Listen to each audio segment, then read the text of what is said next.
একটি মেয়েকে 50 থেকে 60টি সাপের উপরে কবর দেওয়া হয়। আসসালামু আলাইকুম ওয়া রাহমাতুল্লাহ। একদিন একটি মেয়ে মারা যায়। তো গ্রামবাসীরা তাকে কবর দেওয়ার জন্য কবরস্থানে গিয়ে কবর খোঁড়া শুরু করে। ঘটনাটি তখনই ঘটলো যখন কবর খোঁড়া শেষ, তখন তারা দেখতেছে যে কবরের ভিতরে 50 থেকে 60টি সাপ কিলবিল করতেছে। তো এই দৃশ্য দেখে তারা দ্বিতীয়বার আবারও কবর খোঁড়ে।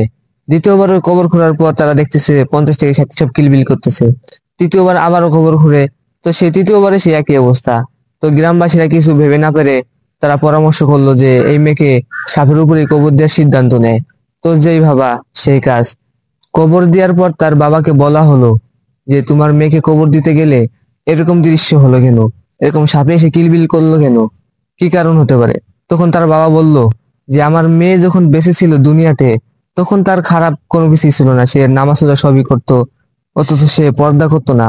সে যখন বাড়ি থেকে বের হইতো তখন সে বেপর্দায় চলাফেরা করতো। সে যখন রাস্তাঘাটে বের হইতো লিপস্টিক ঠোঁটে লাগাইতো। তো আজকে তার কবরে এই অবস্থা।